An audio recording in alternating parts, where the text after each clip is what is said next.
যে আমাকে মানো না কেন তোমরা, আমাকে ধরো না কেন তোমরা, এত বলতেছে, এই ধরনের একটা ভাব। তো সামগ্রিকভাবে কি মনে হয় আপনার এই এই রাজনৈতিক কর্মসূচিগুলি নিরাপত্তা দেওয়াটা কি সরকারের দায়িত্ব না, এবং তাদেরও কি ভাষার ব্যাপারে একটু সংযত হওয়া উচিত না? অথবা এই প্রসঙ্গে আপনার অন্য কোনো মন্তব্য থাকে সেটা একটু বলেন। আসসালামু আলাইকুম প্রিয় দর্শক, অন্য মঞ্চের আলোচনায় আপনাদের সকলকে আমন্ত্রণ জানাচ্ছি। আমাদের সঙ্গে যথারীতি শুক্রবারের অতিথি হিসেবে আছেন সাংবাদিক ও কলামিস্ট জনাব আনিস আলমগীর। জনাব আনিস আলমগীর, আপনাকে স্বাগত জানাচ্ছি।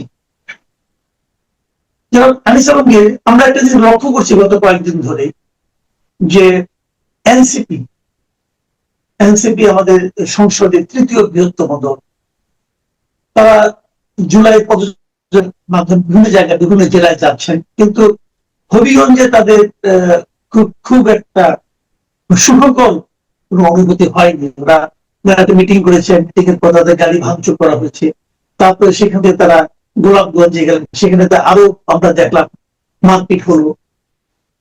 প্রথম দিনের বিভিন্ন ভিডিও আমরা চোখে পড়লো, আমরা দেখতে পেলাম অনেকটি চেহারা বোঝা গেল। তো এখন আমার কথাটা হলো কি, যে দুটো কথা। একটা কথা হলো যে প্রথমত সরকারের কি ভূমিকা, আইন শৃঙ্খলা রক্ষার কি ভূমিকা, একটা পলিটিক্যাল পার্টি কি দেশের বিভিন্ন জায়গায় তাদের রাজনৈতিক কর্মসূচি পালনের জন্য যেতে পারবে না? দ্বিতীয় কথাটা হলো যে এনসিপির কিছু কিছু মানে আপনার নেতা এমন এমন ভাষায় কথা বলেন যেন মনে হয় যে ওয়ান কাইন্ড অফ প্রভোকেটিং তাদের কথাবার্তা। না, আপনি ঠিকই পয়েন্ট আউট করেছেন, কারণ আপনার ভাষাগুলো উস্কানিমূলক। যে আপনি যেভাবে বলছেন যে প্রভোগ করা, যে আমাদেরকে আক্রমণ করো, কারণ বিগত এক মানে সরকার গঠনের পর থেকে কিংবা এর আগে থেকেও বিএনপির বিরুদ্ধে এদের সুরটা একটু কঠিন ভাষায়। এরা দাবি করে যে একই সঙ্গে তারা আন্দোলন করেছে, বিএনপি আন্দোলনের একটা অংশীদার, কিন্তু ভাব নেই যে সবকিছু তারাই করেছে, তারাই বিপ্লব করে ফেলেছে, তারাই শেখ হাসিনাকে হটিয়ে দিয়েছে। এখানে দুনিয়াতে আর কেউ ছিল না, এখানে জনতা নাই, এখানে অন্য কোনো পার্টি নাই, শুধু তারা তারা। এই যে ভাবটা নেওয়া, সে ভাব নেওয়ার বিষয়টাতে অনেকের অনেকে তাদের উপর ক্ষুব্ধ হয়, এবং তারা প্রধানমন্ত্রীকে এবং অন্যান্যদেরকে যেভাবে কটাক্ষ করে কথা বলে। আমি দেখলাম যে কিশোরগঞ্জে ফজলু ভাইয়ের এলাকায় গিয়ে ফজলু ভাই সম্পর্কে ফজু পাগলা, এই যে ডেলিভারেটলি এভাবে অপমান করা। এবং আপনি যে কথাটা প্রথম বললেন যে সিলেটের যে জায়গায় গেল, ওই যে ওইখানকার গৌস সাহেব সম্পর্কে সেখানে বাজে কথা বলেছে, তো স্থানীয় এমপি সম্পর্কে আপনি বাজে কথা বলবেন তার এলাকায় বসে, এবং সব জায়গায় আপনি একই কাণ্ড করতেছেন। বগুড়ায় যাবেন, তারেক রহমানের বিরুদ্ধে বাজে কথা বলবেন। আপনি গোপালগঞ্জে গিয়ে যাবেন, সেখানে বঙ্গবন্ধু সম্পর্কে আপনার অরাসিটি কতটুকু, আপনি বঙ্গবন্ধু সম্পর্কে বাজে কথা বলে আসবেন। তো আপনাকে স্থানীয় লোকরাই তো প্রতিহত করবে, সেন্ট্রালি তো করতে হচ্ছে না। কারণ স্থানীয় লোকেরা তাদের তাদের এলাকার লোককে, তাদের ওইখানকার মাটি থেকে উঠে তাদের শ্রদ্ধা করবে। সেই শ্রদ্ধা জায়গায় আপনি কোথা থেকে গিয়ে ওই জায়গায় গিয়ে বক্তৃতা করবেন তাদেরকে হেয় করে, সেটা তো যে কোনো পরিস্থিতিতে, যে কোনো রাজনৈতিক দল নয়, শুধু সাধারণ ঘটনাতেও তো হয় না। আমি যাইয়া সিলেটের ওই ওই জায়গায় গিয়ে কেন আমি স্থানীয় নেতা কর্মীদের বিরুদ্ধে বাজে কথা বলবো? আমার বড় জোর সাহস থাকলে ঢাকায় বসে মিউ মিউ করতে পারি। কিন্তু এই যে কালচারটা এনসিপি শুরু করেছে, সেটারই প্রতিফলন দেখা যাচ্ছে, যে তারা যেখানে যাচ্ছে সেখানে প্রতিরোধ হচ্ছে। তাদেরকে আমি এগুলো ভাষা বর্ণনা করতে পারবো না, আজে বাজে ভাষায় যেভাবে গালাগালি করতেছে, তাদের পিটাচ্ছে, তাদের গাড়ি বহরে হামলা করছে, সবকিছু কিন্তু একটা নাগরিক হিসাবে আমার ক্ষুব্ধ হওয়ার কথা। কারণ এনসিপির তো অধিকার আছে আপনার সমাবেশ করার, রাজনৈতিক বক্তৃতা দেওয়ার, এবং তাদের সমাবেশ আছে মুক্তভাবে কথা বলার।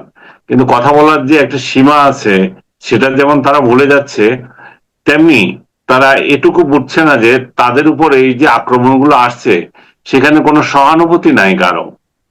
একটা দল, একটা ব্যক্তিদের কোনো সহানুভূতি নাই যে এদেরকে পিটাচ্ছে। আওয়ামী লীগ তো অবশ্যই আগে থেকেই আছে, এদেরকে পিটালে ওরা খুশি হয়, কারণ আওয়ামী লীগের সাথে ওদের জাত শত্রুতা একটা তৈরি হয়েছে। তার যেভাবে আওয়ামী লীগের বাড়িঘর পুড়িয়েছে, আওয়ামী লীগের লোকজনকে হেনস্থা করেছে, জেলে দিয়েছে, মব করেছে এবং এখনো করছে, তো তাতে করে আওয়ামী লীগ তো তাদের জন্য তাদের সিম্পেথি জিরো। এরপরে আছে জামাতে ইসলামী। জামাতে ইসলাম তাদেরকে লাঠিয়াল হিসাবে রেখেছে সত্য, কিন্তু জামাতে ইসলাম কখনো মারামারিতে, কখনো গোলযোগে, যে কোনো আন্দোলনে বলেন, তারা কিন্তু নাই, তারা নিজেদের নামে নাই। জামাতে ইসলাম এখানেও আছে, তাদের যে এনসিপি যে সমাবেশগুলো হয় এখানে তারা যায়, সাপ্লাই দেয় লোকজন, সেভাবে আছে। কিন্তু মারামারিতে এনসিপি কে পক্ষ নিয়ে তারা বিবৃতি দিবে বা বিবৃতি দিতেই পারে, কিন্তু বড় ধরনের স্টেপস নেবে আমার মনে হয় না, নিয়ে নেই। আর বিএনপি তো তাদেরকে প্রকাশ্যেই, যেহেতু তাদের সাথে লেগেছে, তারাও প্রকাশ্যে তাদেরকে প্রতিরোধ করার জন্য মাঠে নেমেছে। কোথাও কোথাও দেখছি একটু সৌহার্দ্য দেখাচ্ছে, চা পানি খাচ্ছে পরস্পর বসে, খাওয়াচ্ছে। তো এগুলা লোক দেখানো কিছু কাজ আছে।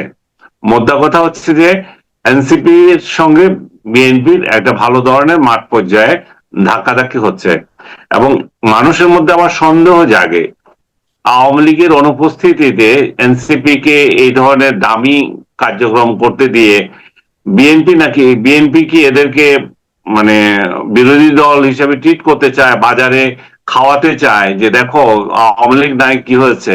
এখানেও কিন্তু চরম সরকার এবং বিরোধী দলের মধ্যে আছে, ফাইটিং আছে, এবং চরম দ্বিমত আছে অনেক অনেক ইস্যুতে।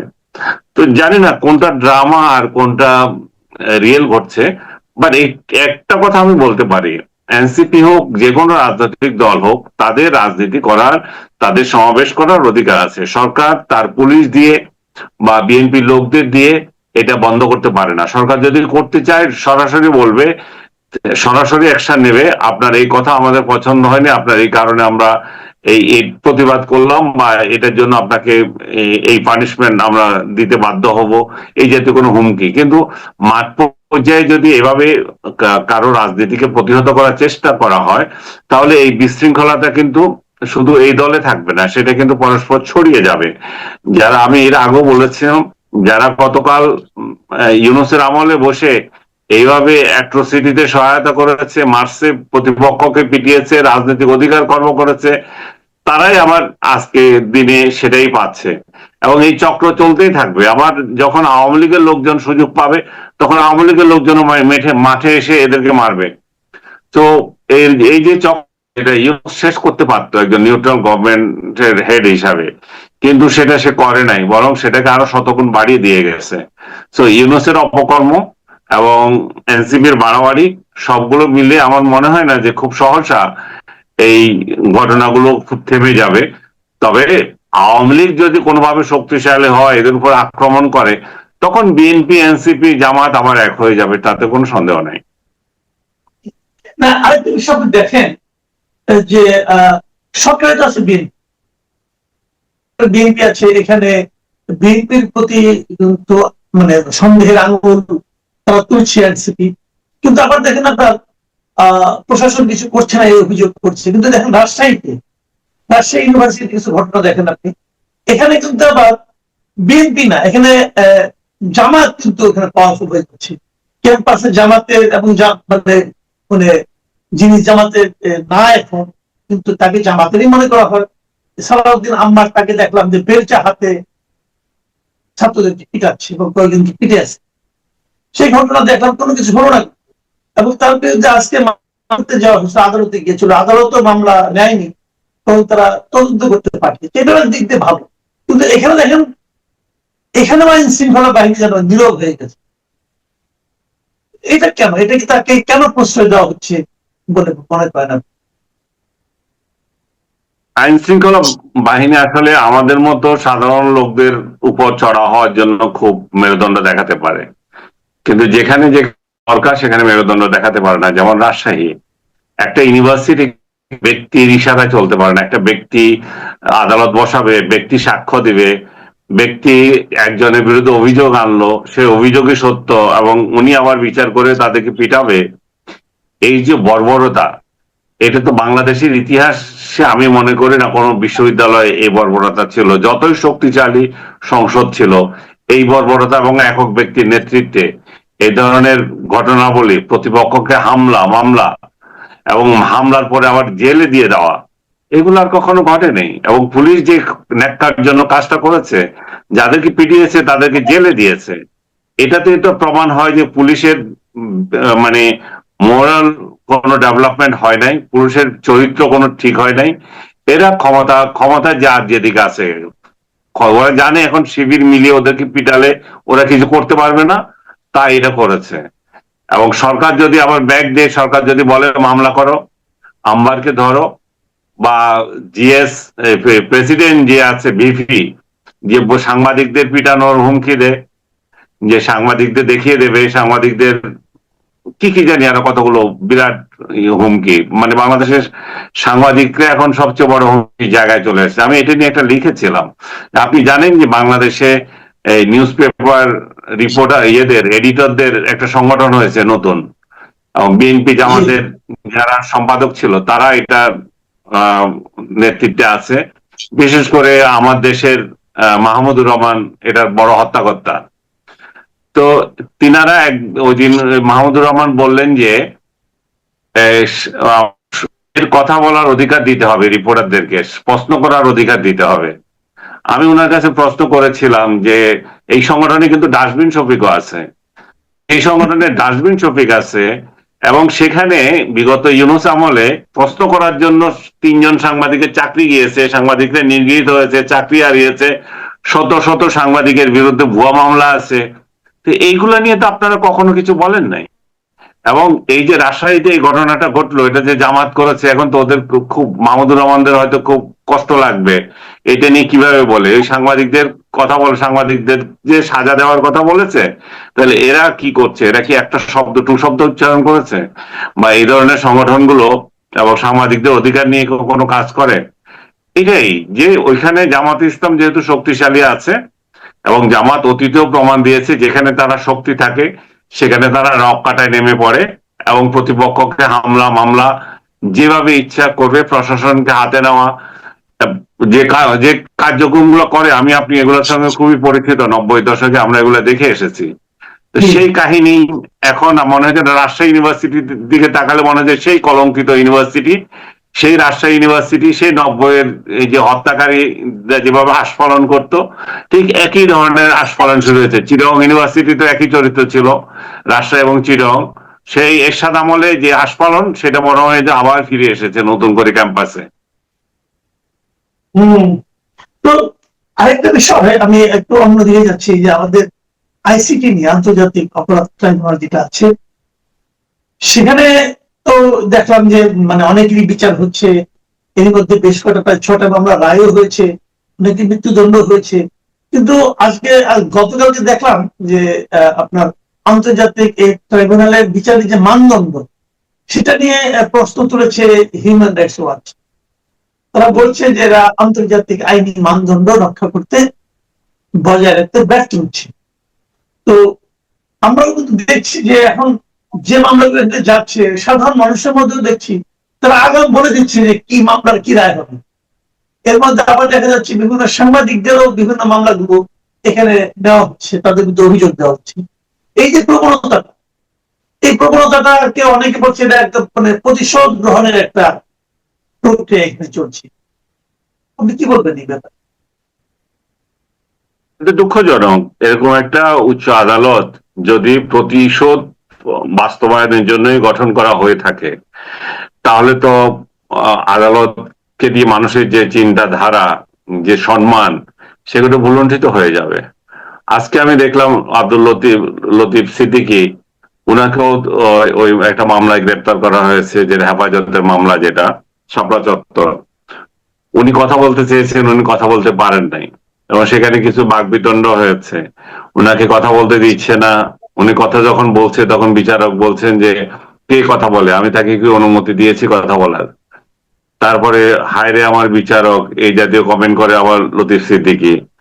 তো সবকিছু মিলে আসলে বিচারালয় যে সম্মানের জায়গা থাকার কথা, সেই সম্মানের জায়গা কি আমরা অর্জন করতে পারছি? আমাদের এই বিচারালয়গুলো তো কোনো ব্যক্তির বিষয় না, এগুলো তো প্রতিষ্ঠানগুলোকে কি আমরা আসলে মান ইজ্জত শেষ করে দিচ্ছি কিনা? আমি দেখলাম যে আমার সহ আরো 28 জনের বিরুদ্ধে এক প্রকার সংগঠন ওইখানে ইয়ে করে আসছে, আপনার এটা কি বলে, অভিযোগ দিয়ে আসছে। অভিযোগ দিয়েছে, রাইট। হ্যাঁ, কিসের অভিযোগ আমি জানি না। আমি দেখলাম যে ওদের একটা বিবৃতি দেখলাম, ওই বিবৃতিতে আমার নাম নাই, কিন্তু লাস্ট মুহূর্তে ওখানে আমার নাম এবং সমান নাম যোগ করা হয়েছে। তাহলে এগুলো বোঝা যায় যে কি ইন্টারেস্টে এরা যাইতেছে, বুঝছেন। এবং আমার নাম লাস্টে আপনি দেখবেন একদম শেষ দিকে আমার নাম যোগ করছে। এবং আমি শুনলাম যে ট্রাইব্যুনালেরই এক উৎসাহী কেউ হয়তো এটা করেছে এবং ওদেরকে বলেছে এর নামও দাও, বা ওরা ওদেরই কতগুলো উৎসাহী আছে একটা বিশেষ রাজনৈতিক দলের, বিএনপির না। তো এইভাবে যদি চলতে থাকে তাহলে এটা হাইকোর্টের সমমানের একটা আদালত, সে আদালতটাকে কি কিন্তু যাচ্ছে তাই বানিয়ে দিচ্ছে কিনা আমরা এটাও দেখতে হবে।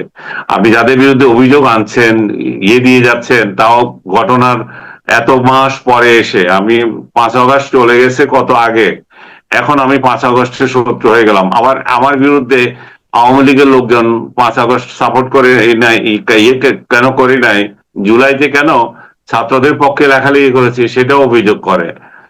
এই দেশে আসলে কি বলবো, ব্যক্তি নিজের কথা তো আর বলা যায় না। মানে আপনি নিরপেক্ষ হলে কেউ এই দেশে আর থাকতে পারবে না।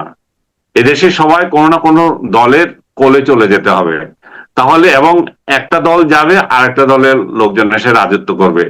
এটাই হচ্ছে এদেশের নিয়ম হয়ে গেছে এখন। এখানে আপনি কোনো স্বাধীন কোনো সত্তা থাকবে না, আপনি কোনো না কোনো রাজনৈতিক দলের ইয়ে করতে হবে। এখন এক সময় আপনার শাপলা চত্বরে কেউ মৃত্যুর কোনো ঘটনাই দেখে নেই, আরেক সময় এসে দেখবে সেখানে 61 জন 62 জন আদিলুর যে লিস্ট করে গেছিল সেই লিস্ট ঠিক আছে, আর এর আগে আদিলুর যাদেরকে দিয়ে গেছিল তাদেরকে কেউ খুঁজে পায় না। This is the condition. এখন আমরা কিভাবে কি বলবো, আমরা তো বলতে গেলেও এখন ভয়ের সংস্কৃতিতে আছে। এখানে তো মন খুলে কথাও বলা যায় না। আপনার আদালতের ইস্যুস নিয়ে তো আরো বেশি আমাদের সতর্ক থাকতে হয় কথা বলার ক্ষেত্রে।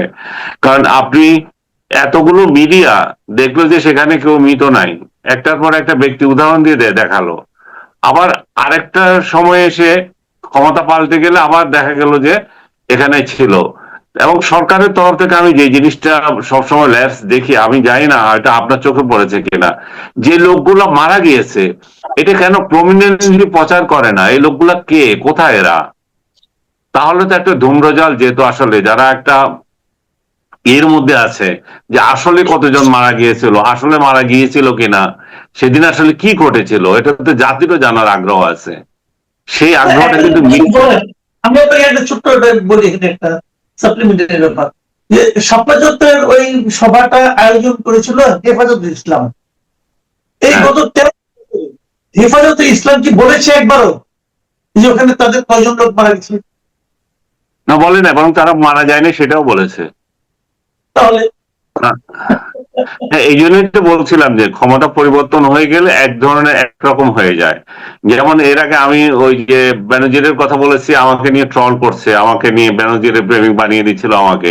আমি বললাম যে বেনজিরকে তখন সবাই হিরো বলছে। হ্যাঁ, বেনজির শহর রক্ষা করলো, এটা মনে হলো যে হালাকু খান আক্রমণ করেছে এই যে শহর বাগদাদ, তো বাগদাদ থেকে রক্ষা করার জন্য একজন দাঁড়িয়েলো এবং সেটা বেনজির এবং আদার্স মিলে এটা শেষ করলো। এবং এটা ছাড়া ওই সময় শহরবাসী মনে করেছে এছাড়া উপায় ছিল না। কিন্তু আবার যখন ক্ষমতা পরিবর্তন হয়ে গেল, আবার এরাই ছিল সেই ভিলেন যারা সেখানে রক্তাক্ত করেছে, শত শত মানুষকে মেরেছে এবং এটা কি বলে ট্রাকে করে করে কোথায় জানি পাচার করে দিয়েছে। তা আমার মনে হয় একটা উচ্চ আদালত যখন এটা দেখেছে, এটা স্বচ্ছতার সাথে বিষয় করা উচিত।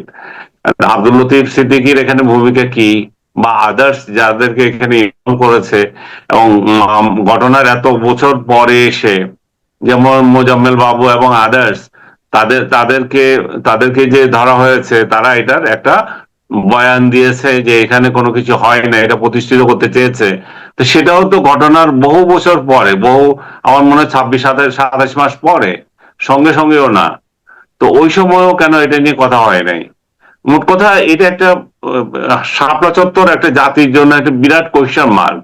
এটার আমি সমাধান চাই। আসলে সেদিন কি ঘটেছিল? আমরা এক সময় শুনলাম যে কিছুই ঘটে নাই, কিছু ঘটে নাই, না কোনো মারা যায় নাই। আরেক সময় শুনতেছি সেখানে রক্তের বন্যা বয়ে গেছে।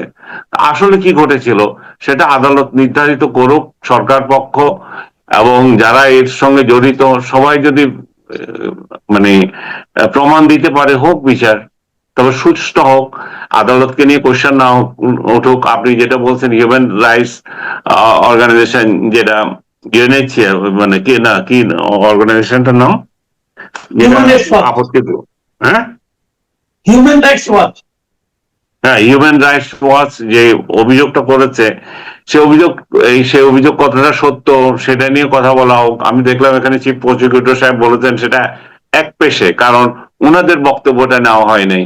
সেটাও একটা বিরাট কোশ্চেন। আপনি একটা রিপোর্ট দেবেন, একটা মন্তব্য করবেন, কিন্তু যারা এর সঙ্গে জড়িত আছে তাদের বক্তব্য এখানে যাওয়া উচিত, তাদেরটাও শোনা উচিত।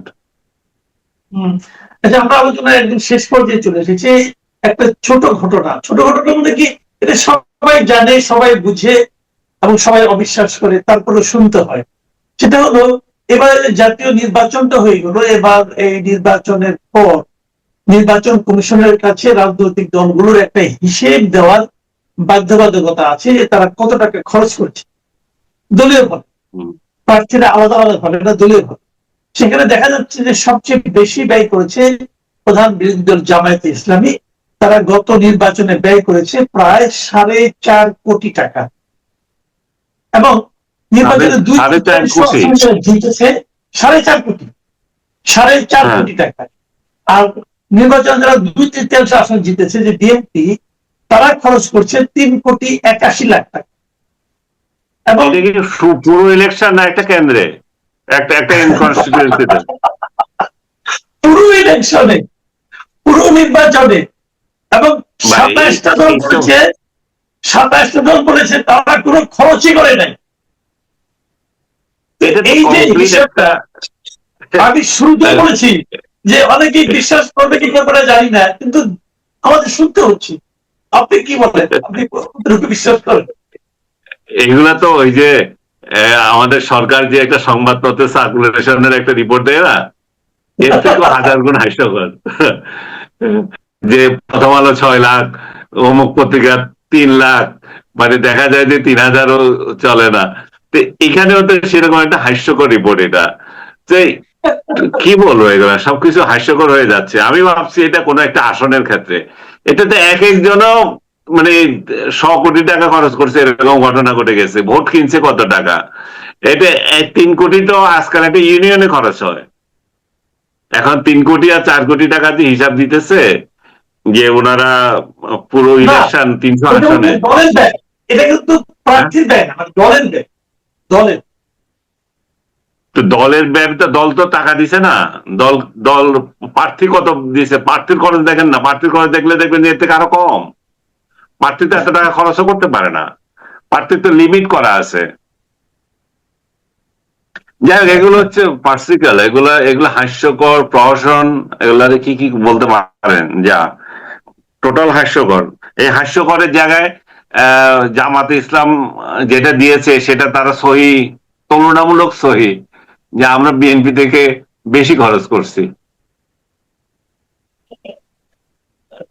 থ্যাংক ইউ জনাব আনিস আলমগীর, আপনাকে অনেক ধন্যবাদ। প্রিয় দর্শক, আপনারা শুনলেন আনিস আলমগীরের বিশ্লেষণ, ব্যাখ্যা, এবং সবশেষ যে প্রশ্নটা করেছিলাম আসলে নির্বাচনী ব্যয় সম্পর্কে, উনি পত্রিকার সার্কুলেশনের সঙ্গে তুলনা করলেন। আপনাদের কাছে হয়তো এটা অনেকটা ফান মনে হতে পারে, তো ফান থাকা ভালো। সিরিয়াস আলোচনার মধ্যেও একটু ফান থাকলে আপনাদের হয়তো সেই দিকটা একটু হাস্যরসের মধ্যে কাটবে। কিন্তু ইন্টারেস্টিং ব্যাপার হলো, যেটা নাকি আমাদের, আমি মনে করি পার্সোনালি চিন্তার ব্যাপার, যে যারা এই ফান গুলি করছেন আমাদের সঙ্গে তো করছেন, হিসাবটা তো আমাদের জন্য দিচ্ছেন, তাদের কাছেই কিন্তু আমরা দেশটা পরিচালনার দায়িত্ব দিয়েছি। তো যে দলগুলো নিজেদের ব্যয় সম্পর্কে সত্য কথা বলতে দ্বিধা করেন, অথবা নাটক করেন, অথবা কৌতুক করেন, তারা দেশ পরিচালনা করতে গিয়ে কি করবেন আমরা জানি না। আপনারা ভালো থাকবেন। এখন এ পর্যন্তই। আল্লাহ হাফেজ।